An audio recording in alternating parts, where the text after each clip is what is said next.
পরীক্ষার হলে নকল ধরাটা বেশি সহজ নাকি নির্বাচনে নকল ধরাটা আসলে বেশি সহজ? আরেকটা প্রশ্ন প্রাসঙ্গিকভাবে করে দিচ্ছি, তা হচ্ছে যদি নির্বাচনে আপনি নকল ধরতে পারেন, বাংলাদেশের প্রেক্ষাপটে তাহলে কি প্রার্থীকে এক্সপেল করার রীতি আছে? আসলে শিক্ষার্থীদের নকল ধরাটা সহজ। আমাদের দেশের প্রেক্ষাপটে নির্বাচনটা যে পরিস্থিতিতে হয়, অর্থাৎ আমার এই ৩১ বছরের জীবনে আমি ৩টা নির্বাচনী দায়িত্ব পালন করেছি। এই ৩টা দায়িত্ব পালন করতে গিয়ে আমি দেখেছি নির্বাচনে নকল ধরাটা যতটা সহজ সেটা প্রকাশ করা ততটা সহজ না।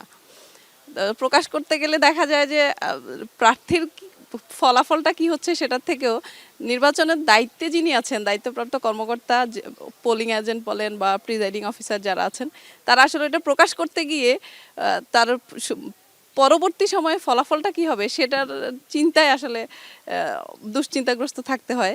তো সেক্ষেত্রে নির্বাচনে নকল ধরাটা আসলে খুব একটা সহজ না।